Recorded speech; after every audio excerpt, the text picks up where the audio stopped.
ಈಗಷ್ಟೇ ಬಿಹಾರದ ಚುನಾವಣಾ ಫಲಿತಾಂಶ ಬಂದಿದ್ದು, ಅದರಲ್ಲಿ ಎನ್ಡಿಎ ಮೈತ್ರಿಕೂಟದ ಗೆಲುವು ದೇಶದಲ್ಲಿ ಮಿಂಚಿನ ಸಂಚಲನ ಸೃಷ್ಟಿಸಿದೆ.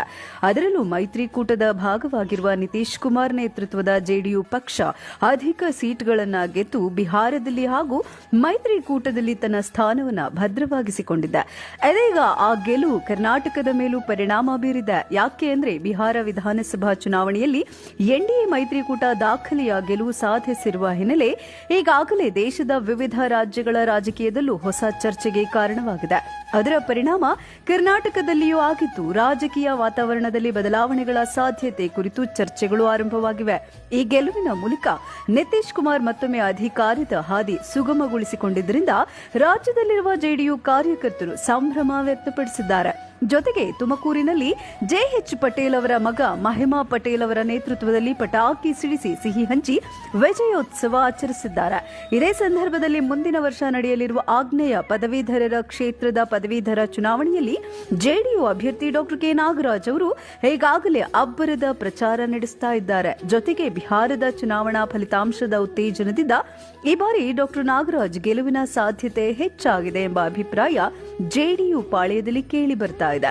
ಜೆಡಿಯು ಬಿಹಾರ ಜಯ ಕರ್ನಾಟಕ ರಾಜಕೀಯದಲ್ಲಿ ಯಾವ ರೀತಿಯ ಪರಿಣಾಮ ಬೀರುತ್ತೆ ಎಂಬುದರ ಮೇಲೆ ಮುಂದಿನ ದಿನಗಳಲ್ಲಿ ಹೆಚ್ಚಿನ ರಾಜಕೀಯ ವಲಯದಲ್ಲಿ ಮತ್ತಷ್ಟು ಚರ್ಚೆಯಾಗುವುದು ಖಚಿತವಾಗಿದೆ.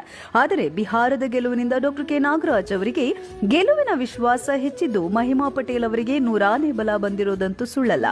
ಇದೇ ವೇಳೆ ಮಾತನಾಡಿದ ಡಾ ಕೆ ನಾಗರಾಜ್ ಅವರು, ಈಗಾಗಲೇ ಬಿಹಾರದ ಚುನಾವಣಾ ಫಲಿತಾಂಶ ಬಂದಿದ್ದು ಎನ್ಡಿಎ ಮೈತ್ರಿಕೂಟ ಅತಿ ದೊಡ್ಡ ಗೆಲುವು ಸಾಧಿಸಿದೆ.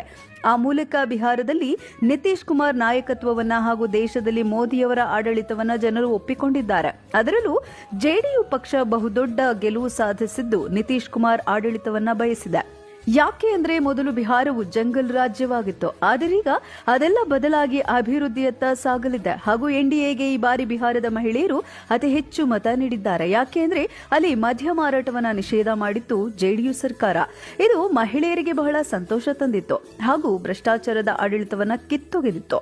ಇದೀಗ ಬಿಹಾರದ ಈ ಗೆಲುವು ಕರ್ನಾಟಕದ ರಾಜಕೀಯ ವಲಯದಲ್ಲೂ ಭಾರಿ ಬದಲಾವಣೆ ತರಲಿದ್ದು, ಮಹಿಮಾ ಪಟೇಲ್ ಅವರ ಸಾರಥ್ಯದಲ್ಲಿ ಜೆಡಿಯು ಪಕ್ಷವು ಮತ್ತಷ್ಟು ಬೆಳೆಯಲಿದೆ. ಜೊತೆಗೆ ಮುಂದಿನ ಬಾರಿ ಬಿಜೆಪಿ ಜೆಡಿಎಸ್ ಮೈತ್ರಿಕೂಟದ ಸರ್ಕಾರ ಬರಲಿದೆ.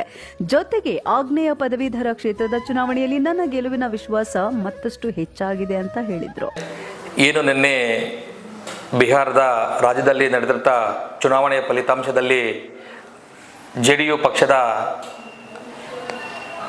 ರಾಷ್ಟ್ರೀಯ ಅಧ್ಯಕ್ಷರು ಹಾಗೂ ಬಿಹಾರದ ಮುಖ್ಯಮಂತ್ರಿಗಳಾಗಿರ್ತಕ್ಕಂಥ ನಿತೀಶ್ ಕುಮಾರ್ ಅವರ ಒಂದು ಆಡಳಿತವನ್ನು ಮೆಚ್ಚಿ, ಜೊತೆಗೆ ಭಾರತದ ಪ್ರಧಾನಮಂತ್ರಿಗಳಾಗಿರ್ತಕ್ಕಂಥ ನರೇಂದ್ರ ಮೋದಿಯವರ ಒಂದು ನೇತೃತ್ವವನ್ನು ಮೆಚ್ಚಿ ಒಂದು ಎನ್ಡಿಎ ಸರ್ಕಾರಕ್ಕೆ ಅದ್ಭುತವಾದಂಥ ಒಂದು ಫಲಿತಾಂಶ ನೀಡಿದ್ದಾರೆ. ಮುಖ್ಯವಾಗಿ ಮಹಿಳಾ ಮತದಾರರು ಹೆಚ್ಚಾಗಿ ಅಲ್ಲಿ ನಮ್ಮ ಎನ್ಡಿಎ ಕೂಟದ ಎಲ್ಲ ಅಭ್ಯರ್ಥಿಗಳನ್ನು ಕೈ ಹಿಡಿದಿದ್ದಾರೆ.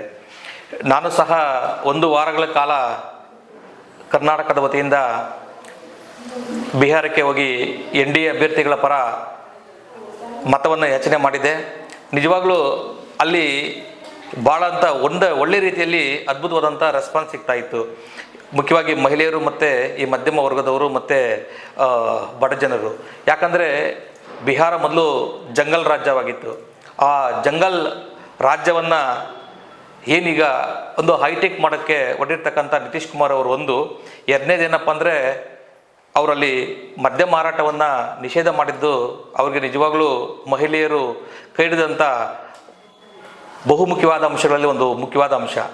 ಯಾಕಂದರೆ ಅಲ್ಲಿ ಮದ್ಯಪಾನ ನಿಷೇಧ ಮಾಡಿದ ಮೇಲೆ ಅತ್ಯಂತ ಹೆಚ್ಚಿನ ರೀತಿಯಲ್ಲಿ ಮಹಿಳೆಯರು ಅಲ್ಲಿ ನಿತೀಶ್ ಕುಮಾರ್ ಸರ್ಕಾರವನ್ನು ಪ್ರತಿ ಬಾರಿಯೂ ಸಹ ಕೈ ಹಿಡಿದಿದ್ದಾರೆ. ಇದ್ರ ಜೊತೆಗೆ ಭ್ರಷ್ಟಾಚಾರ ರಹಿತ ಆಡಳಿತ, ಮೋದಿಯವರ ಒಂದು ಕಾರ್ಯವೈಖರಿ ಇವೆಲ್ಲನೂ ಸಹ ಅಲ್ಲಿ ಅತ್ಯಂತ ಹೆಚ್ಚಿನ ರೀತಿಯಲ್ಲಿ ಎನ್ಡಿಎ ಅಭ್ಯರ್ಥಿಗಳು ಗೆಲ್ಲೋದಕ್ಕೆ ಒಂದು ಅವಕಾಶ ಆಯಿತು. ಅದೇ ರೀತಿ ಮುಂಬರುವ ದಿನಗಳಲ್ಲೂ ಸಹ ಕರ್ನಾಟಕದಲ್ಲಿ ಬಿಜೆಪಿ, ಜೆಡಿಎಸ್ ಮತ್ತು ಜೆಡಿಯು ಒಗ್ಗೂಡಿ ಅಲ್ಲಿ ಯಾವ ರೀತಿ ಒಂದು ಚುನಾವಣೆಯ ಫಲಿತಾಂಶವನ್ನು ಕೊಟ್ಟಿದ್ದಾರೋ ಅದೇ ರೀತಿ ಕರ್ನಾಟಕದಲ್ಲೂ ಸಹ ನಾವು ಕೊಡೋದಕ್ಕೆ ಇಚ್ಛೆ ಇದ್ದೀವಿ. ಮುಖ್ಯವಾಗಿ ಮಹಿಮಾ ಪಾಟೀಲ್ ಅವರ ನೇತೃತ್ವದಲ್ಲಿ JDU ಪಕ್ಷ ಕರ್ನಾಟಕದಲ್ಲಿ ಬಲಿಷ್ಠವಾಗಿ ಬೆಳೀತಾ ಇದೆ. ಮುಂದಿನರಲ್ಲಿ ಸಹ ಕರ್ನಾಟಕದಲ್ಲಿ ಏನು ಚುನಾವಣೆ ನಡೆಯುತ್ತೆ, ನಾವು ಸಹ ಅದೇ NDAದ ಒಂದು ಭಾಗವಾಗಿ ಕೆಲಸ ಮಾಡೋದಕ್ಕೆ ಒಂದು ಗುರಿಯನ್ನು ಹೊಂದಿದ್ದು, ನಿಶ್ಚಯವನ್ನು ಮಾಡಿದ್ದು, ಅದನ್ನು ಅತಿ ಶೀಘ್ರದಲ್ಲಿಯೇ ಮಹಿಮಾ ಪಾಟೀಲ್ ಸರ್ ಅವರು ಕೇಂದ್ರದ ನಾಯಕರ ಜೊತೆ ಮಾತಾಡಿ ಇಲ್ಲಿ ಸಹ ರಾಜ್ಯದಲ್ಲೂ ಸಹ BJP ಮತ್ತು JDS ವರಿಷ್ಠರ ಜೊತೆ ಮಾತುಕತೆ ನಡೆಸಿ ಒಂದು NDA ಕೂಟದಲ್ಲಿ ಕೆಲಸ ಮಾಡೋದಕ್ಕೆ ನಾವೆಲ್ಲ ರೆಡಿ ಇದ್ದೀವಿ. ಈ ಒಂದು ನಿಟ್ಟಿನಲ್ಲಿ ನಾನು ಬಿಹಾರದ ಜನತೆಗೆ ಹೃದಯಪೂರ್ವಕ ಧನ್ಯವಾದಗಳನ್ನು ಹೇಳ್ತಾ, ಈ ದಿಗ್ವಿಜಯ ಏನಪ್ಪ ಅಂದರೆ ಭ್ರಷ್ಟಾಚಾರ ರಹಿತ ಆಡಳಿತ ಹಾಗೂ ಏನು ಅಲ್ಲಿ ಬಿಹಾರದಲ್ಲಿ ಆಗಿರ್ತಕ್ಕಂಥ ಒಂದು ಡೆವಲಪ್ಮೆಂಟ್ಗೆ ಇದು ಸಾಕ್ಷಿ ಅಂತ ಹೇಳೋದಕ್ಕೆ ನಾನು ಇಚ್ಛೆ ಪಡ್ತಾ ಇದ್ದೀನಿ.